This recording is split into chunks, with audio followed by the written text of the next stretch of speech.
who is Chris Marker. First, you have to describe the Chris place.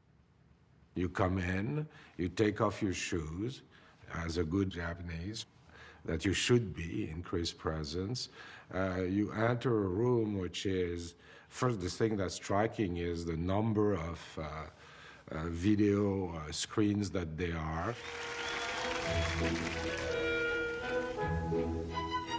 And there'll be piles of videotapes and films, and suddenly you'll hear a toucan bird, and then you'll hear a Japanese voice that tells you that it's 7:50 in Tokyo, and you enter this room, and it's like the cabinet of crazy, Chris Krasikatovich Marker, and it's a place of work which is so idiosyncratic and so magical in some fashion. And within that, he'll start talking, and the talk will always cross, it will do what his films do. You don't exactly know when it starts and where it ends. You don't exactly know why it starts and why it ends, and you'll be traveling. Now we're in the street of Tokyo, and this is this extraordinary festival. We're now in Guinea-Bissau, and God knows those people are able to do beautiful masks. And now I will take you back to the theater where for the first time you saw Vertigo. It's playful, it's manipulative. He engages you to play with the 1,001 elements that are at your disposal.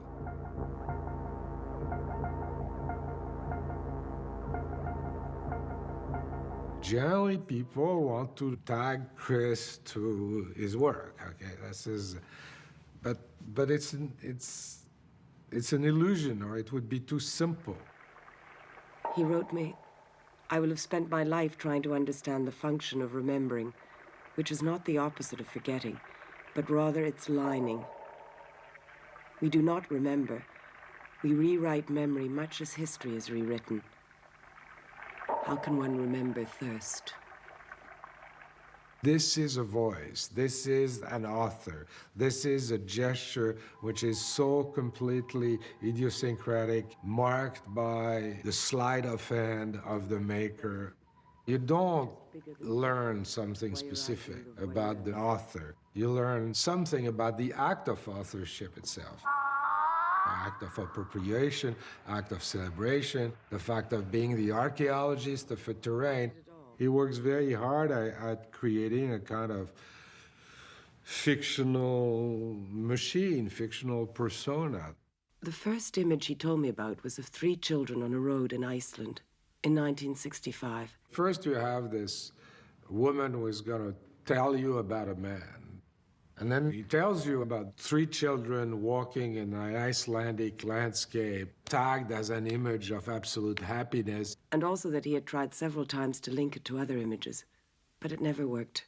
And then there's the dismissal of that. He wrote me, "One day I'll have to put it all alone at the beginning of a film with a long piece of black leader. If they don't see happiness in the picture, at least they'll see the black." Within the first 5 seconds of the film, nothing is what it seems, and everything is what it seems. And Chris is the person of all filmmakers who looks at life as a system of illusions.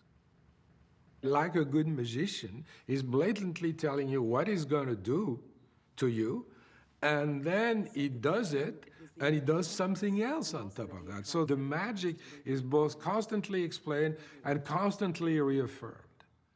It's telling you in some ways how the film is going to move, how the film is going to move. And of course, it's saying very openly, it's going to be very surprising.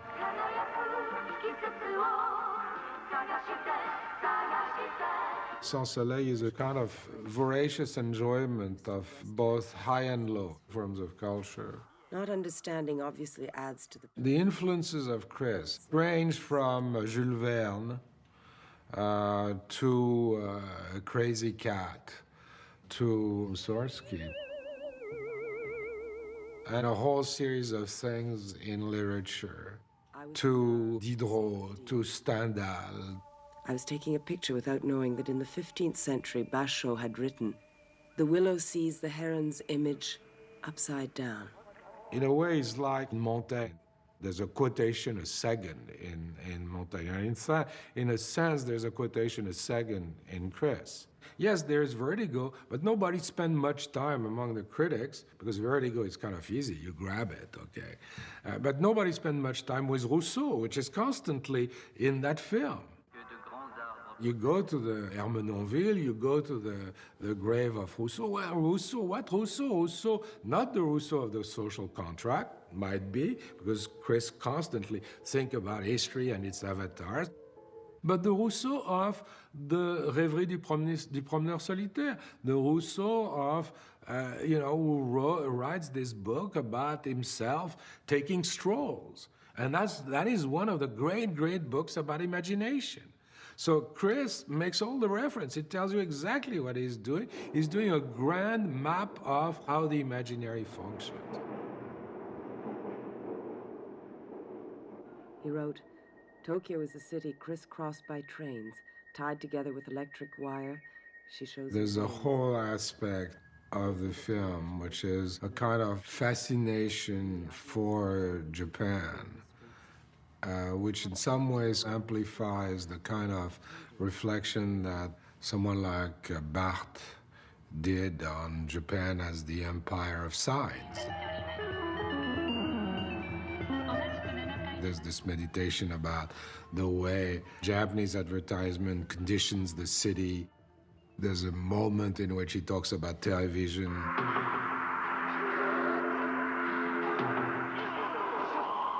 And how you're looked upon by the television that you're looking at. I mean, there's a sense that we function in a hall of mirrors.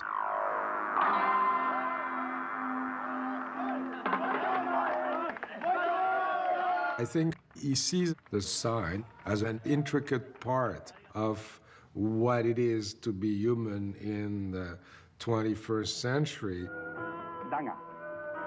You know, how the psyche forms itself in a kind of playful, complicated relationship with the signs and symbols that media, television, etc., elaborate in front of our eyes.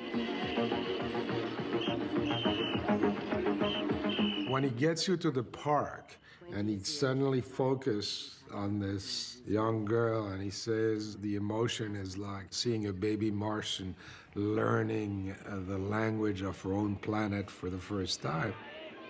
I think that's Chris in this kind of constant endorsement of human activity.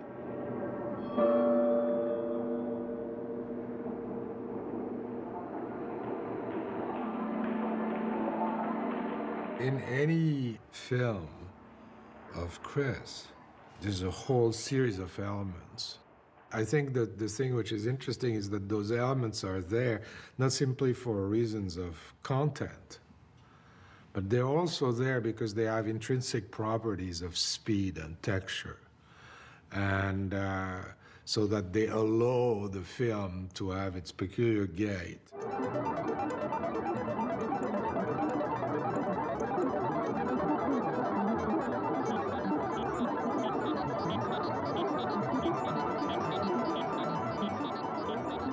It's like a dance. I mean, sometimes it goes slow, sometimes it goes fast, sometimes it will spend some time on something, sometimes it will accelerate. In one fashion or another, they're also repeated.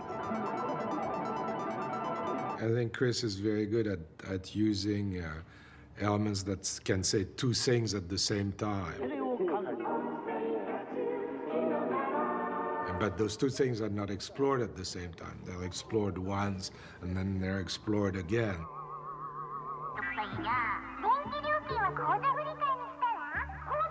Everything you look at as either a history or can lead you somewhere else is a switcher. And then, in its turn, the journey entered the zone. That's why you've got this switching devices, and this guy will introduce you to the zone, and this Japanese manipulator and saturator of images that recuperates the past into some sort of key to the future. He showed me the clashes of the 60s treated by his synthesizer. Pictures that are less deceptive, he says, with the conviction of a fanatic than those you see on television. At least they proclaim themselves to be what they are, images, not the portable and compact form of an already inaccessible reality. Hayao calls his machine's world the zone, a homage to Tarkovsky. I think Tarkovsky is really a central figure for him. And Soleil is like having the secret map to a territory, and it's a secret map that constantly reinvents itself, I mean, in front of you. There's always something more to be done with all those signs. So he stitches things together, or he goes over things, or he repeats things without this kind of manipulation and without this relationship with fantasies elaborated in all sorts of directions, whether it's 19th century science fiction, or 18th century text, or 12th century song or list, and without the moving between those, there's no life. I envy Hayao in his zone. He plays with the signs of his memory. He pins them down and decorates them like insects that would have flown beyond time, and which he could contemplate from a point outside of time, the only eternity we have left. I look at his machines. I think of a world where each memory could create its own legend. What is Chris obsessed with? He's obsessed with what cinema was always obsessed with, which is carbon dating. You carbon date things. You say, this is a place and a time, and this is the way people in that place and that time live. And you're fascinated by it every time, because somewhere, someplace, there is this strange enterprise of constituting yourself a memory that this technology was able to bring. And Chris is interested in how do you place yourself in the chain?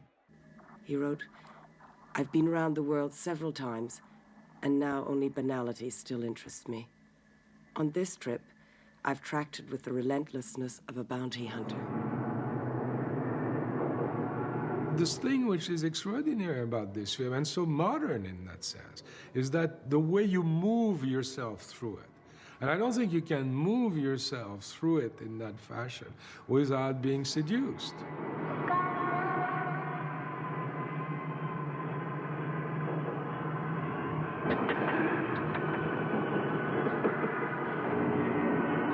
You're seduced by a voice who tells you about the wonderment of his travels. You're seduced because you are so much in and out of the film. You're seduced because really your capacity for attention or inattention is at the center of this film in a very different way than any other film can have.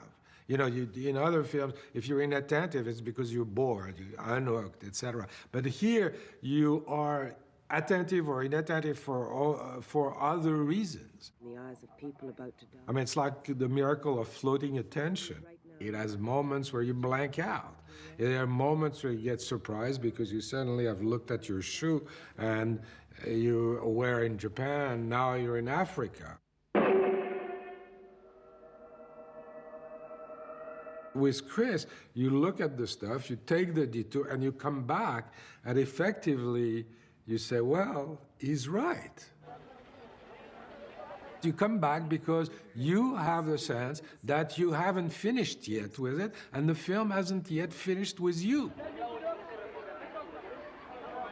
What you're left with is this kind of thing that makes you be in the subway in New York and start looking at people like Chris Marker looked. You remember that Chris Marker looked at people in the subway in Japan. He's shown you many things that quicken the heart. And I think that what's implicated in that is, and what about your heart and how it quickens it? Shawnigan had a passion for lists. The list of elegant things, of distressing things. There's one moment which absolutely every time gets me. You see two planes sliding on top of each other. And to me, it's like a perfect illustration of the awe and the mystery of being in front of newsreel footage. You know, it's like, and it, I mean, this is going to be ridiculous, but it gets me back to me and my father at the corner of a table talking about 1936 in Spain. But what's even more extraordinary to me is when I come out of it, I forget exactly what he showed me, but I don't forget the intensity of the attention itself. Stendhal defined the work of art as a promise of hope. And I think that's what Soleil is. Despite its title, which alludes to a world in which there's no sun, Soleil is a film that alludes to a new age. It's the kind of imagination of the database. And Chris is a filmmaker of that period. It's this idea of, in some ways, being at your computer and being able to conjure up elements that you put together. It's like being the Wizard of Oz. Even if the street It's the kind of illusion that only great art creates, that you could do it too. And that's the giving of hope. That's really at the core of film like Soleil.